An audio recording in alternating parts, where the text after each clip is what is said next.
शिव जी की कहानी। शिव और पार्वती का विवाह। हिमालय के राजा हिमवंत और उनकी पत्नी मैना देवी शिव जी के भक्त थे। उनकी इच्छा एक ऐसे पुत्री पाने की थी जिसका विवाह वे शिव जी के साथ कर सके। मैना देवी ने शिव जी की पत्नी गौरी देवी को प्रसन्न करने के लिए कठोर तपस्या शुरू कर दी। कई दिनों तक वह बिना खाए पिए तप करती रहीं। गौरी देवी ने प्रसन्न होकर मैना देवी की बेटी के रूप में जन्म लेने का वचन दे दिया। गौरी देवी ने आग में कूदकर अपनी जान दे दी। इसके बाद उन्होंने मैना देवी की बेटी के रूप में जन्म लिया, जिसका नाम पार्वती रखा गया। पार्वती ने जब बोलना शुरू किया तो उनके मुंह में पहला शब्द शिव ही निकला। बड़ी होकर वह बहुत सुंदर युवती बनी। इस बीच शिवजी ने अपनी पत्नी की मृत्यु से दुखी होकर लंबा ध्यान शुरू कर दिया था। हिमवंत को आशंका हो रही थी कि शायद शिव जी गहन ध्यान में होने के कारण पार्वती को पत्नी के रूप में स्वीकार ना करें। उन्होंने समस्या के समाधान के लिए नारद को बुलाया। नारद ने उनसे कहा, पार्वती तपस्या के जरिए शिव जी का हृदय जीत सकती थी। हिमवंत ने पार्वती को शिव जी के पास ही भेज दिया। पार्वती ने दिन रात उनकी पूजा और सेवा की। शिव जी पार्वती की भक्ति से बहुत प्रसन्न हुए। उन्होंने उनकी परीक्षा लेने का निर्णय किया। उन्होंने युवा ब्राह्मण का रूप धारण किया और पार्वती के पास जाकर कहने लगे कि भिखारी की तरह रहने वाले शिव जी से विवाह करना सही नहीं होगा। पार्वती यह सुनकर बहुत क्रोधित हुई। उन्होंने स्पष्ट कह दिया कि वे शिव को छोड़कर और किसी के साथ विवाह नहीं करेंगी। उनके उत्तर से संतुष्ट होकर शिव अपने असली रूप में आ गए और पार्वती से विवाह करने को तैयार हो गए। हिमवंत ने धूमधाम से दोनों का विवाह कर दिया। कार्तिकेय की कहानी।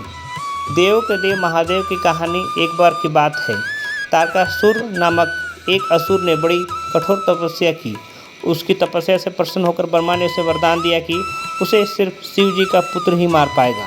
इस शक्तिशाली वरदान को पाकर तारकासुर बहुत घमंडी हो गया और उसने स्वर्गलोक और पृथ्वीलोक पर उपद्रव मचाना शुरू कर दिया। उसके उत्पात से देवता परेशान हो गए। उन्हें शिव जी से तारकासुर को रोकने का अनुरोध किया। उस समय तक शिव जी का कोई पुत्र नहीं था। पुत्र बनाने के लिए शिव ने 6 चेहरे बनाए। हर चेहरे पर एक तीसरा नेत्र भी था। इन आँखों से चिंगारियाँ निकली और उनसे 6 बच्चे बन गए। शिव की पत्नी पार्वती बहुत प्रसन्न हुई और सभी बच्चों को गोद में लेकर गले लगाने लगी। उन्होंने इन बच्चों को इतने जोर से गले लगाया कि 6 बच्चे मिलकर 6 सिर वाले एक बच्चे में बदल गए। इस बच्चे का नाम कार्तिकेय रखा गया। इस प्रकार शिव पुत्र कार्तिकेय ने देवताओं की सेना को लेकर तारकासुर से लड़ाई लड़ी और उसे मार डाला। तभी से कार्तिकेय को युद्ध का देवता कहा जाने लगा। अगली कहानी। व्यापारी का बेटा। एक धनी व्यापारी था।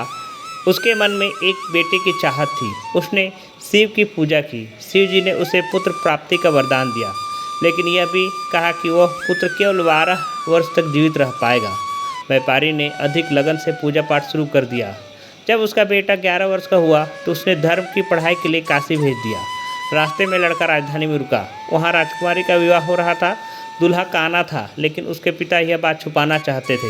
उसने व्यापारी के बेटे से दूल्हे की जगह बैठने को कहा। विवाह के बाद व्यापारी के बेटे ने एक कपड़े पर सारी सच्चाई लिख दी, उसे राजकुमारी को दे दिया। इसके बाद वह काशी चला गया। जब राजकुमारी ने कपड़े पर लिखा संदेश पढ़ा तो उसने काने दूल्हे को अपना पति मानने से इनकार कर दिया। व्यापारी के बेटे की प्रतीक्षा करने लगी। जब व्यापारी के बेटे की आयु 12 वर्ष की हो गई तो उसकी मौत हो गई।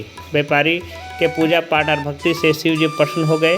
उन्होंने फिर से उसे जीवित कर दिया। व्यापारी का बेटा राजकुमारी को पत्नी के रूप में लेकर घर आ गया। काली की रचना कैसे हुई। शिव शंकर भगवान की कथा दुर्गा अथवा पार्वती के प्रचंड अवतार को ही काली कहते हैं। असुरों से युद्ध करते समय दुर्गा ने सोचा कि चंड और मुंड नाम के असुरों को मारने के लिए हिंसक और विनाशक रूप धारण करना चाहिए। गुस्से में आकर दुर्गा ने अपने तीसरे नेत्र से तेज बिजली निकाल दी। इस बिजली से एक नारी की काली आकृति प्रकट हुई। उसकी आंखें सुलग रही थी और बाल बिखरे हुए थे। उसकी लाल जीभ चमक रही थी। हीरे या सोने के गहनों की वह मनुष्य की खोपड़ी की माला पहनी हुई थी। उसके 3 हाथों में त्रिशूल, तलवार और मनुष्य की खोपड़ी थी। चौथे हाथ से वो आशीर्वाद दे रही थी। पूरी तरह से रक्त पिपासु दिख रही वह देवी असुरों को मारने के लिए चल पड़ी। उसने चंड और मुंड को मार डाला। इस तरह उसका नाम चामुंडा पड़ गया। इसके बाद शिव जी प्रकट हुए और उन्होंने काली के विनाश को रोकने के लिए अपने आप को उसके पैरों पर गिरा दिया। शिव को अपने पैरों पर नीचे गिरा देख काली को अपनी गलती महसूस हुई और उसने मारकाट बंद कर दी। बच्चा जो कभी बूढ़ा ना हुआ। मुकुंद ऋषि ने शिव की तपस्या करके पुत्र का वरदान मांगा। शिव प्रकट हुए और पूछने लगे, तुम अधिक आयु वाले संतान पुत्र चाहते हो अथवा मात्र 16 वर्ष के आयु वाले बुद्धिमान और तेजस्वी पुत्र चाहते हो? मुकुंद ने सोचा, अगर मैं बुद्धिमान पुत्र मांगता हूँ तो 16 वर्ष की उम्र में ही मर जाएगा, लेकिन अगर मैं अधिक आयु वाला पुत्र मांगता हूँ तो बुद्धिमान नहीं होगा। उन्होंने बुद्धिमान पुत्र मांग लिया। कुछ ही दिनों में उनकी पत्नी ने एक पुत्र को जन्म दिया जिसका नाम उन्होंने मार्कंडेय रखा। वह बहुत ही सुंदर, बुद्धिमान, दयालु और सभी गुणों से परिपूर्ण था। जब मार्कंडेय 16 वर्ष का होने वाला था तो उसके माता पिता ने उसे उसकी मृत्यु की बात बता दी। मार्कंडेय कहने लगा, मैं नहीं मरूंगा, मैं शिव जी की पूजा करूंगा। उसने हर दिन शिव की पूजा करनी शुरू कर दी। उसके 16वें जन्मदिन पर यमराज उसे लेने आ पहुँचे।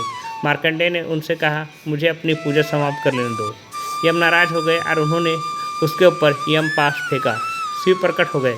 उन्होंने यम को यमलोक लौट जाने का आदेश दे दिया और बोले, वापस पृथ्वी पर मत आना। यम चले गए। उसके बाद से पृथ्वी पर किसी को मृत्यु नहीं हुई। पृथ्वी पर आबादी बहुत बढ़ गई। देवी पृथ्वी शिव के पास गई और कहने लगी, मैं इतना भार नहीं उठा सकती, कृपया यमराज को पृथ्वी पर भेज दीजिए। जब शिव ने इनकार किया तो सहायता के लिए पार्वती के पास पहुंची। पार्वती ने भी शिव से अनुरोध किया तो शिव बोले, यमराज ने मेरे भक्तों का अपमान किया था। पार्वती ने कहा, किंतु आपने ही तो कहा था कि मार्कंडेय 16 वर्ष से अधिक नहीं जिएगा, इसलिए यमराज उसे लेने गए थे। शिव निरुद्र हो गए। इस पर पार्वती बोली, शायद आपका आशय होगा कि मार्कंडेय सदैव 16 वर्ष का रहेगा। इसी बात को यमराज समझ नहीं पाए। शिव तुरंत प्रसन्न होकर बोल के, बिल्कुल यही बात थी। उन्हें तुरंत यमराज को पृथ्वी पर जाने की अनुमति दे दी और मार्कंडेय सदैव 16 वर्ष के थे। शिव और सती की कहानी।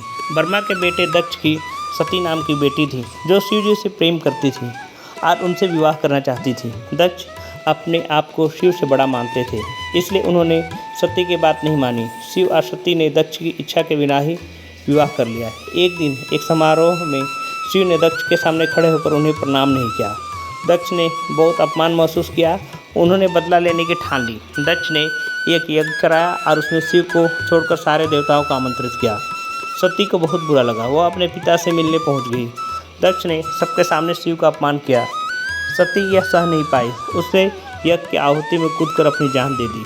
क्रोधित होकर शिव ने समूचे ब्रह्मांड को नष्ट करने के लिए विनाशकारी नृत्य तांडव शुरू कर दिया। ब्रह्मा ने प्रकट होकर शिव से क्षमा मांगी। शिव मान गए, लेकिन उन्होंने दक्ष को शाप दे दिया कि उनका सिर हमेशा बकरी का रहेगा। बाद में सती ने पार्वती के रूप में फिर से जन्म लिया। चंद्रमा ने अपनी रोशनी कैसे गंवाई। राजा दक्ष प्रजापति ने अपने 27 बेटियों का विवाह चंद्रमा के साथ कर दिया था। विवाह के समय उन्होंने चंद्रमा के सामने शर्त रखी थी कि वो अपनी सभी 27 पत्नियों के साथ समान व्यवहार करेंगे। चंद्रमा एक एक रात अपनी हर पत्नी के महल में बिताता था, लेकिन अपनी रोहिणी नाम की पत्नी से वो अधिक प्यार करता था। जिस रात को रोहिणी के महल में जाता उस रात वो सबसे अधिक चमकता था। उसकी शेष पत्नियों को यह बुरा लगता था। उन्होंने अपने पिता से इसकी शिकायत की। दक्ष प्रजापति ने चंद्रमा को श्राप दे दिया कि वह अपनी चमक खो देगा। दिन में सूरज चंद्रमा को अपना दिव्य प्रकाश देता था। रात में चंद्रमा दिव्य पेय सोम पीता था, जो कि देवताओं का पेय था। दक्ष के श्राप के कारण देवता अपनी शक्ति का स्रोत खो बैठे। सहायता के लिए देवता ब्रह्मा के पास पहुँचे। ब्रह्मा की सलाह पर चंद्रमा ने 1 करोड़ बार मृत्युंजय मंत्र का जाप किया। इससे शिव जी प्रसन्न हो गए और उन्होंने चंद्रमा को श्राप से आंशिक रूप से मुक्त कर दिया। तभी से चंद्रमा सिर्फ कुछ ही रातों में चमकता है।